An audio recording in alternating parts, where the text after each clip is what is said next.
लोगों का रवैया क्या रहना है, कुछ लोग वैसे के वैसे ही रहते हैं, कुछ माशाल्लाह देख के कहते हैं जी आप हमारा नाम रोशन कर रहे हैं। काफ़ी मेरे मोहल्लेदारों ने कहा यार आप हमारे मोहल्ले का नाम रोशन कर रहे हो इस चीज़ से, और आगे बढ़ो, दुआएं देते हैं अल्हम्दुलिल्लाह।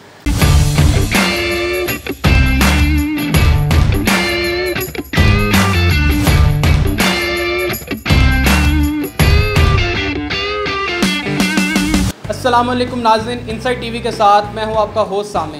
नाज़रीन, हम अपने इर्द गिर्द कई ऐसे माजूर लोगों को देखते हैं जो हाथ या पाँव से जिनकी माजूरी होती है, और वो उन्हें हम काम करता देखकर हमें रश्क आता है। बड़े हम खुश होते हैं कि माशाल्लाह इतनी मेहनत कर रहे हैं, इतनी माजूरी होने के बावजूद। आज हम एक ऐसे नौजवान के साथ मौजूद हैं कि जो एक मोटिवेशन है, जो एक इंस्पायरेशन है सबके लिए।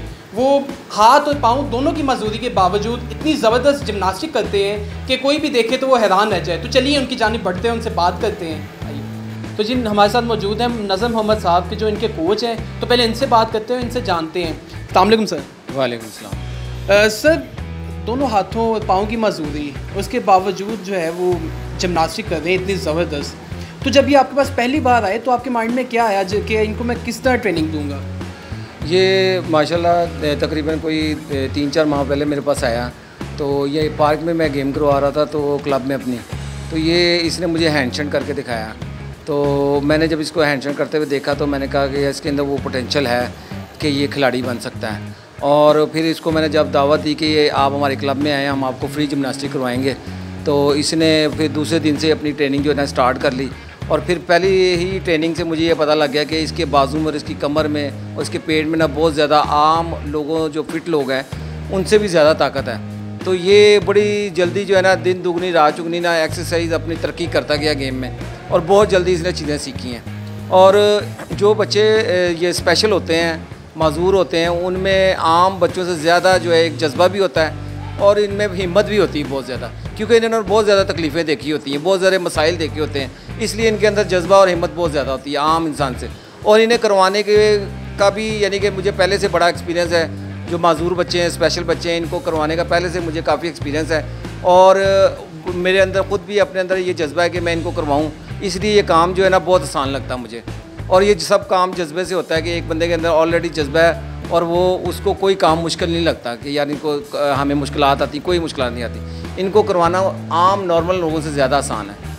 सर, एक स्पेशल चाइल्ड को ट्रीट करना और उन्हें इस काबिल बनाना कि वो जिम्नास्टिक कर सकें, इतने ज़बरदस्त करतब, इतनी वैराइटीज़ कर सकें, कितना एक तो बहुत बड़ा चैलेंज था।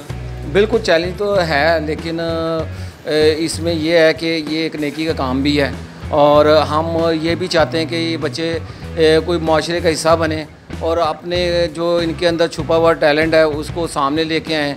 और इन्हें देख के जो दूसरे माजूर बच्चे हैं, जो लोग यानी कि जो मुख्तलिफ भीख भी मांगना शुरू हो जाते हैं और वो मुख्तलिफ किस्म की बुराइयों में लग जाते हैं, तो इनके अंदर इस बच्चे को देख के उनके अंदर जज्बा पैदा होगा और वो बच्चे भी इसी फील्ड में आने की कोशिश करेंगे और दुनिया को दिखाएंगे कि हम अगर माजूर भी हैं तो हम कुछ करके दिखा सकते हैं। तो sir, as a teacher, as a trainer, आप इनको कैसा देखते हैं कि इनके अंदर कितना पोटेंशियल है, सीखने की कितनी चाह है? इसमें सीखने की बहुत ज़्यादा इसमें जो है ना चाह है, यानी कि इसको बहुत ज़्यादा शौक़ है। और ये बल्कि जो ट्रेनिंग का टाइम होता है उससे पहले ये पहुंच जाता है ट्रेनिंग करने के लिए, और जिस दिन इसकी ट्रेनिंग ना हो ये बहुत मायूस होता है कि आज मेरी ट्रेनिंग नहीं हुई। सर, इनके मुतल्लिक आपके क्या एम्स है और आप क्या इनका फ्यूचर आप क्या देखते हैं कि ये कहाँ तक पहुँच सकते हैं? ये हमारे जो बच्चे हैं या नॉर्मल हैं या जो बच्चे स्पेशल हैं, हमारी जो मिट्टी है इसके अंदर बहुत ज़्यादा जो है ना ये पोटेंशियल है इस चीज़ के लिए कि इनको अगर थोड़ा सा इन्हें सपोर्ट मिले तो ये बहुत आगे तक जा सकते हैं। और अगर ये बच्चों को, हमारे बच्चों को जिम्नास्टिक में भी पैरा ओलंपिक में लेके जाएँ तो ये बच्चे मेडल जीत के आएंगे इंशाल्लाह। मुझे पूरी उम्मीद है कि इनमें बहुत ज़्यादा टैलेंट है।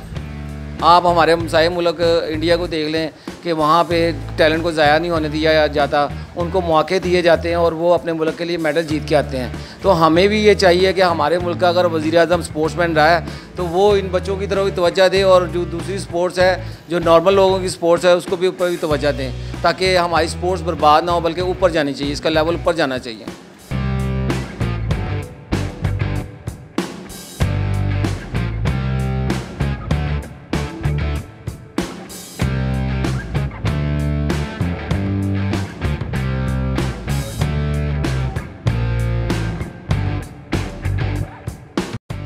तो जी हमारे साथ मौजूद है मोहम्मद अजीम। ऐसे बाहिम्मत नौजवान हैं कि कोई भी देखे तो वो हैरान रह जाए। ऐसे करतब करते हैं, ऐसी डाइव्स लगाते हैं कि कोई आम बंदा भी वो नहीं कर सकता। तो इनसे बात करते हैं, उनसे जानते हैं कि इतनी मोटिवेशन, इतना पैशन आता कहाँ से है। जी अस्सलाम वालेकुम। वालेकुम अस्सलाम। अजीम भाई कैसे हैं? अल्हम्दुलिल्लाह भाई। सर मैंने आपके करतब देखे और आपकी माशाल्लाह आपकी डाइव्स देखी तो मैं हैरान रह गया हूँ। तो इतनी मोटिवेशन, इतना पैशन आपके अंदर आया कहाँ से? कहाँ से आपको ये शौक़ पैदा हुआ? सर ये शौक़ तो मुझे बचपन से ही है, क्योंकि मैं पहले भी करता रहा हूँ गेम। और पहले मैं मसलन ये चीज़ें नहीं कर पाता था। हैंड स्टैंड मैं यानी कि पहले करता रहा हूँ। तो फिर आहिस्ता आहिस्ता करके जब मैंने बच्चों को देखा, फिर मैंने भी कहा यार मैं भी करके देखूँ। फिर सर जी ने मुझे ट्रेन किया। माशाल्लाह अब काफ़ी चीज़ें मैं कर लेता हूँ। अच्छा, आप कब से इस शौक़ को लेकर चल रहे हैं और कितनी देर हो गई कि आप प्रोफेशनली इसको लेकर चल रहे हैं? ये हो गया मुझे तकरीबन कोई 2.5-3 माह हो गए हैं। तो तब से लेके अब तक गेम कर रहा हूँ मैं। तो वैसे आप कब से ये स्टार्ट आपने कब से किया? स्टार्ट भी तकरीबन मैंने पहले किया था कोई 2-3 साल ही किया था। उसके बाद मैंने छोड़ दी थी। पर ये चीज़ें नहीं मैंने कभी भी की थी जो अब मैं कर रहा हूँ। पहले सिर्फ मैंने हैंड स्टैंड ही किया था। अब front roll, back roll, handspring, ये ट्रैम्पोलिन पे हैंड स्पिंग, बैक स्लिप और ये वाटर टेबल और रिंग्स, ये सब कुछ मैं कर लेता हूँ। सर तो आम लोग जो होते हैं उनका अगर पाँव में कोई चोट लग जाए, हाथ में लग जाए, तो वो काम वगैरह छोड़ के बैठ जाते हैं। आपको तो हाथ और पाँव दोनों, आपके हाथ और पाँव नहीं हैं, उसके बावजूद आप इतने जोर से ये काम कर रहे हो, तो इसमें चोटें भी आपको बहुत लगती होंगी। तो किस तरह फिर डील करते हैं इन सब के साथ? चोटें भी लगती हैं, ये नहीं लगती, ज़ाहिर बात है। पर फिर भी हिम्मत नहीं हारनी चाहिए। कहते हैं ना यार, अल्लाह पे भरोसा रखो, सब कुछ होता है। लोगों का आपकी तरफ पहले क्या रवैया था और अब क्या रवैया है? जब से आप माशाल्लाह इतना ज़बरदस्त काम कर रहे हैं, तो अब क्या लोगों का आपकी तरफ रवैया होता है? लोगों का रवैया क्या रहना है, कुछ लोग वैसे के वैसे ही रहते हैं। कुछ माशाल्लाह देख के कहते हैं जी आप हमारा नाम रोशन कर रहे हैं। काफ़ी मेरे मोहल्लेदारों ने कहा यार आप हमारे मोहल्ले का नाम रोशन कर रहे हो इस चीज़ से, और आगे बढ़ो, दुआएं देते हैं। अल्हम्दुलिल्लाह इंशाल्लाह आगे बढ़ने की उम्मीद है। अब आगे बढ़ेंगे भी इंशाल्लाह। तो आगे के लिए, आगे बढ़ने के लिए आपके क्या गोल्स हैं? आपने क्या सेट किए कि यार मैं यहाँ तक जाऊँगा, ये मैं काम करूँगा? मेरा ये चीज़ है जी, हम लोग पैरा ओलंपिक तक जाना चाहते हैं इंशाल्लाह। हम लोग वहाँ तक जाके अपने पाकिस्तान का नाम रोशन करना चाहते हैं। और अगर हमें हुकूमत सपोर्ट करे तो ज़रूर हम जाएंगे, वरना हम कुछ नहीं कर सकते। तो आपको हुकूमत इंशाल्लाह ज़रूर सपोर्ट करेगी। तो आपके लोग, आपके जो मोहल्लेदार हैं या इधर उधर के लोग हैं, वो आपको देख के वो भी मोटिवेट होते होंगे? कोई आपसे देख के इंस्पायर होके तो इस काम की तरफ आया है, इस शौक़ की तरफ आया है? हाँ जी, काफ़ी मुझे कहते हैं हमें भी यार अपने साथ लेके जाओ। हमने तो काफ़ी बार कहा है। वो दरअसल उनकी स्टडी का भी होता है, फिर इस वजह से उनका टाइमिंग का नहीं हो पाता। वो काफ़ी यानी कि मेरे साथ आना चाहते हैं। कुछ बच्चे हमारे मेरे मोहल्ले से ही हैं, वो भी कहते हैं हमें भी लेके चलें। तो कुछ आए भी हैं यहाँ पे कुछ बच्चे, तो वो कर भी रहे हैं गेम। सर मजबूरी जो होती है, लोग उसे अपनी कमज़ोरी बना लेते हैं। अपनी मजबूरी को अपनी कमज़ोरी का नाम देकर उससे जो है ना, वो कोशिश करते हैं कि कोई लोग उनकी मदद करें। उनकी बेयादो मददगार बैठे रहते हैं, लोगों के आसरे पे बैठे रहते हैं। आपने माशाल्लाह अपनी मजबूरी को कमज़ोरी नहीं, ताकत बनाया और लोगों को दिखाया कि मेरे अंदर क्या पोटेंशियल है, मुझे अल्लाह पाक ने किस लिए भेजा है। तो इस तरह की चीज़ें जब आप करते हैं तो आपको कितनी खुशी होती है, इन सेटिस्फेक्शन कितनी होती है? सर रही तो ये बात ना उनकी, वो पता नहीं क्यों ऐसा करते हैं। मजबूरियाँ क्या होती हैं क्या नहीं होती, ज़ाहिर बात होंगी भी तो। पर इंसान अल्लाह पे भरोसा रखे, इंसान के आगे हाथ बढ़ा के क्या कर लेगा? वो ज़्यादा से ज़्यादा क्या दे देगा आपको? कुछ भी नहीं, चंद पैसे दे देगा। चंद पैसों से पेट नहीं भरता। अगर इंसान वही कमा के खाए तो थोड़ी सी भी खा लेगा ना तो उसका पेट भरेगा, और उससे रात को सुकून की नींद भी आएगी। मेन बात यही है जी। हाँ मैं तो खुद ये चाहता हूँ अल्लाह पाक मुझे इतना करे मैं खुद दूँ लेने के बजाय। अपने टीचर से आप कितना खुश हैं और कितना मुतमईन है कि उन्होंने आपको इस काबिल बनाया कि आप जो है ना ये इतना अच्छा काम कर सकें? मैं अपने टीचर के मसलन क्या वो अल्फाज भी ये नहीं है जो यानी कि इनके लिए कर लें। ये तो बहुत यानी कि इन्होंने मेरे लिए जितना कर लिया, जितना भी बहुत ऊंचाई पे, यानी कि इनका ख्वाब भी है मुझे बहुत ऊंचाई पे देखें। इंशाल्लाह मैं लेके भी जाऊंगा इनको।